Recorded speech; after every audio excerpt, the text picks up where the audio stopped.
siswa-siswi Ganesha Operation maupun yang belum jadi siswa-siswi Ganesha Operation yang sekarang lagi belajar di rumah ya. Untuk hari ini video pembelajaran kita adalah fisika, materinya untuk yang siswa GO bisa dilihat di geokreasinya. Kita bahas soal empati untuk kelas 11 IPA. Jadi fisika, kemudian soal empati, materinya di sini nanti ada 10 soal yang akan kita coba bahas bareng-bareng.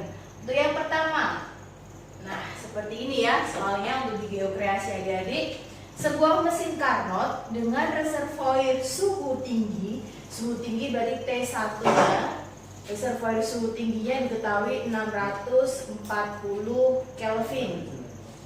Menyerap kalor, berarti kalor yang diserap itu Q1. Q1 nya 1250 kalori.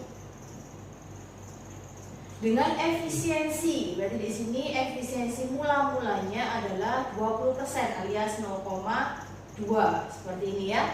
Berapakah kalori yang diserap pada reservoir suhu tinggi jika efisiensinya dinaikkan menjadi 50%? Berarti ini tak buat efisiensi 1, di sini efisiensi 1 aksen ini aja ya. 50% berarti 0,5. Ditanya kalori yang diserap, awalnya ketika efisiensinya 0,2, kalori yang diserap 1250. Sekarang ketika efisiensinya dinaikkan 0,5, berarti kalori yang diserap jadi berapa? Berarti Q1 aksen ini aja. Ini yang ditanyakan. Nah, kita pakai begini aja untuk mencari.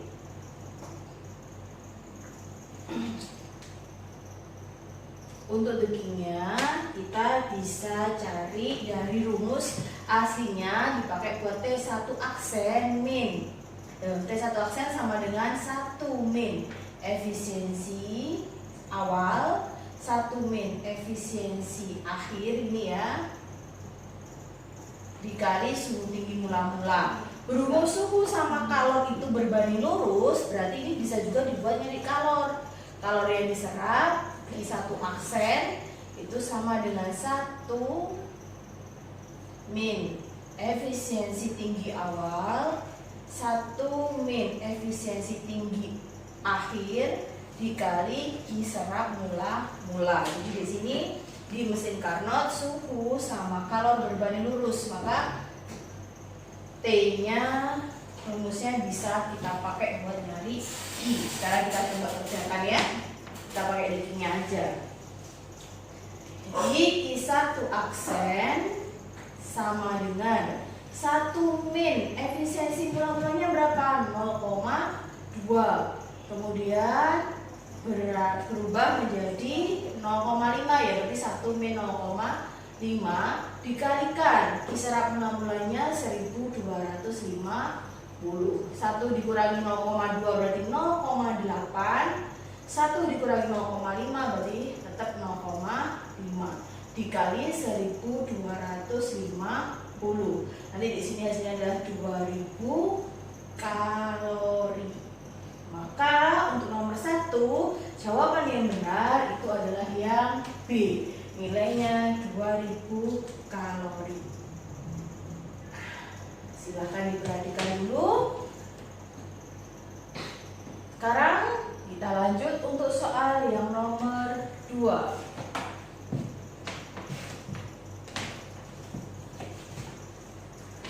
Adik-adik perhatikan itu di soal nomor 2 ada grafiknya mesin Carnot.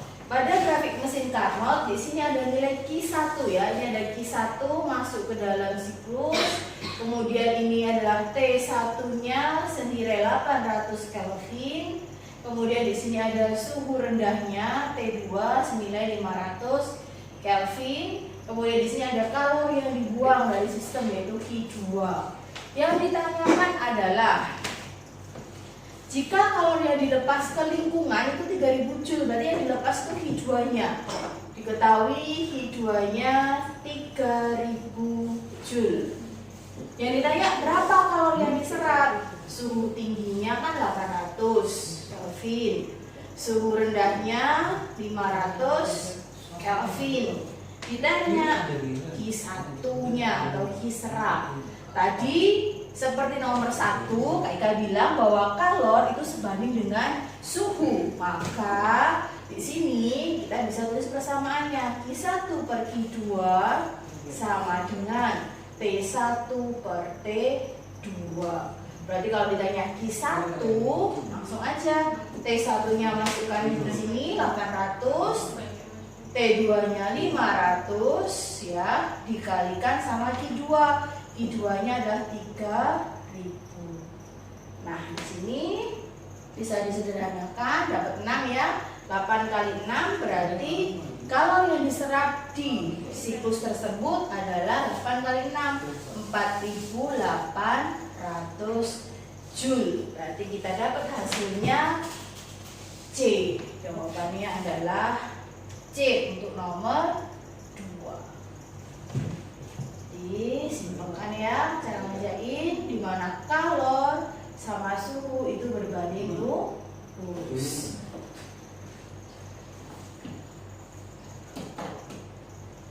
Sekarang kita lanjut untuk soal berikutnya.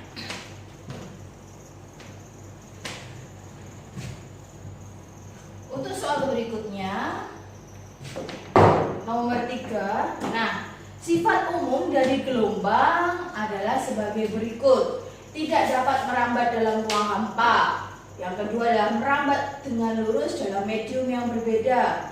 Mengalami refleksi, mengalami difraksi, dan mengalami interferensi. Ini adalah sifat umum gelombang. Tetapi yang ditanyakan adalah yang sesuai dengan ciri-ciri gelombang cahaya. Cahaya itu tidak dapat merambat dalam ruang hampa. Berarti 1 salah ya. Merambat dengan lurus itu juga salah. Kalau bisa direfleksikan iya, berarti ini adalah cahaya. Difraksi itu juga sifat cahaya. Interferensi juga sifat cahaya. Berarti yang merupakan sifat gelombang cahaya adalah nomor 3, 4, dan 5. Berarti jawabannya yang D. Sekarang untuk nomor 4. Nah, untuk soal nomor 4, di sini ada garpu tala. Garpu tala digetarkan menghasilkan gelombang di udara seperti pada gambar berikut. Jika garpu tala digetarkan selama setengah menit, berarti di sini ada waktu atau lamanya garpu tala bergetar. Setengah menit itu berarti 30 sekon, ya kan? Jadi kita rubah ke detik ini P-nya. Kemudian di sini ada jarak keseluruhan gelombang itu terjadi S, berarti ya 30 cm. Yang ditanya apa? Yang ditanya adalah cepat rambat gelombang, berarti V. Kalau ada jarak sama waktu ya kita pakai aja S per T.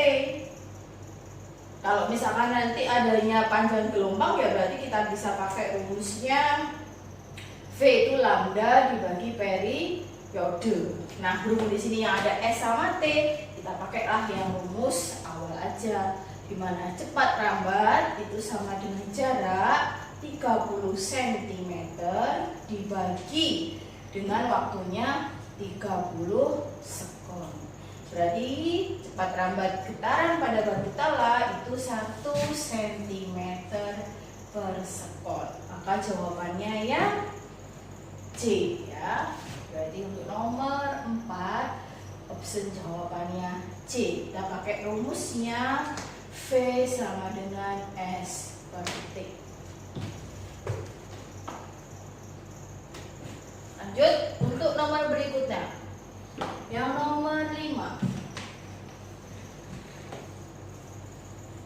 Nah, untuk nomor 5, perhatikan besaran pada kawat berikut. Ada gaya tegangan tali. Gaya tegangan tali itu F ya. Warna kawat, kemudian massa persatuan panjang itu adalah mu. Jadi massa persatuan panjang itu mu. Panjang kawat itu adalah L. Besaran yang mempengaruhi kecepatan rambat gelombang. Kalau adik-adik masih ingat, untuk cepat rambat gelombang pada kawat itu kita pakai rumusnya hukum Melde. Nah, untuk rumusnya hukum Melde, di mana V itu adalah akar dari F per mu atau massa per panjang.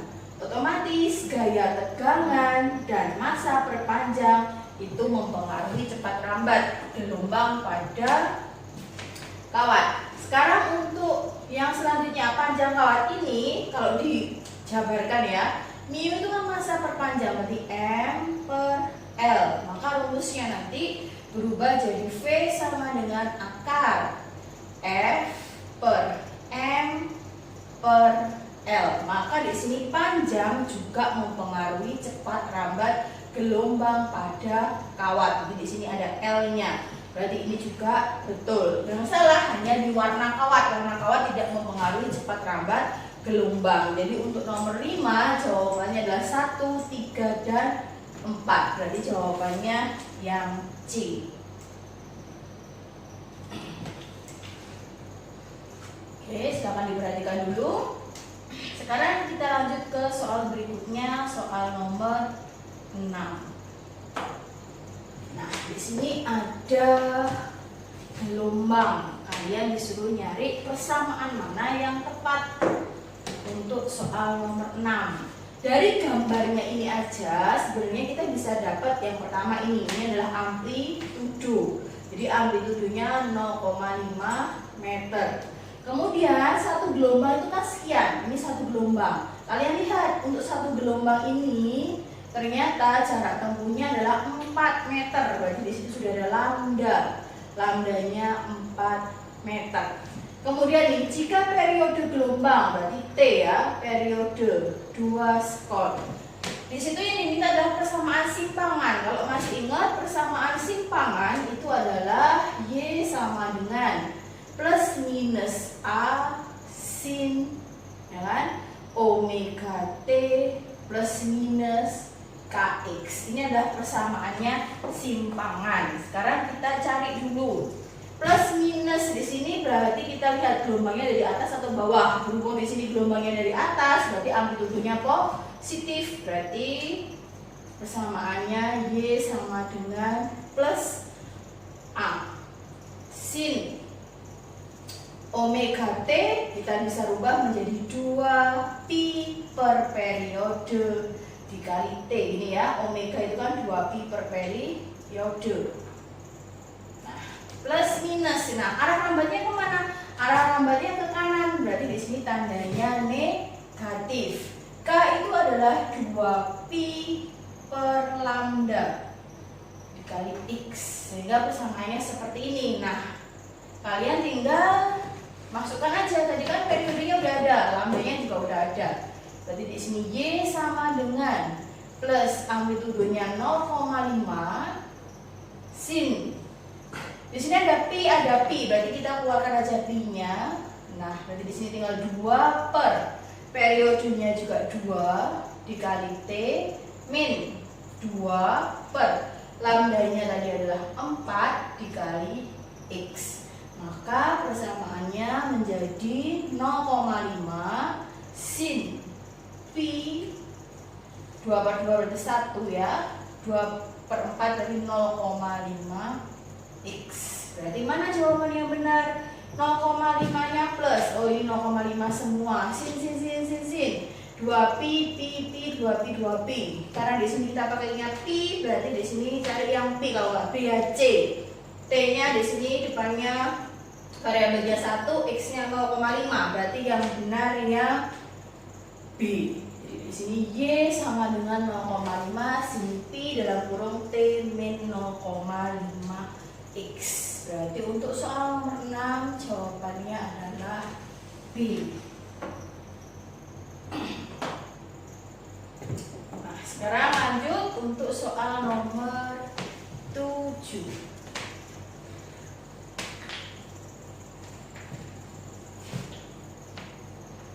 Untuk soal nomor 7, di sini ada persamaannya gelombang stasioner. Y sama dengan 20 sin dalam kurung 10 px cos 50 pt. Nah, cosnya ternyata bergandengan dengan waktu. Berarti di sini sebenarnya adalah cos omega t. Berarti di sini ada sin kx. Berarti di sini ada y sama dengan 2A. Jadi persamaan hasilnya seperti ini. Karena cosnya itu gandengannya sama omega T, berarti di sini jenis gelombangnya adalah ujung terikat. Jadi di sini dia ujung terikat. Nah, kalau sudah diketahui jenis gelombangnya adalah ujung terikat, sekarang ditanya apa? Ditanya letak perut ke-1, ke-2, dan ke-3. Kita ada buktinya ya untuk menentukan letak perut pada gelombang stasioner ujung terikat. Kalau adik-adik lupa bisa dilihat di catatannya. Untuk menentukan letak perut, berarti X perut ke N itu bisa dirumuskan dengan 2N min 1 per 4 kali lambda. Ini detiknya. Kalau yang ditanya adalah perut ke-1, ya kan? Yang ditanya perut ke-1, berarti tinggal dimasukkan aja. Untuk jarak perut ke-1 itu sama aja dengan N-nya diganti dengan 1, berarti 2 kali 1 min 1 per 4 lambda. Berarti nanti jawabannya adalah 1/4 lambda. Nanti untuk perut kedua, nah, dia bilangan ganjil. Kalau awalnya 1/4, berarti di sini bakalan 3/4 lambda. Nanti perut ketiga, berarti hasilnya adalah 5/4 lambda. Adik-adik sebenarnya bisa sih langsung dicari dari sini. Perbandingannya berarti nanti 1 banding 3 banding 5. Jadi dari option ini mana yang 1 banding 3 banding 5. Sekarang untuk lebih jelasnya kita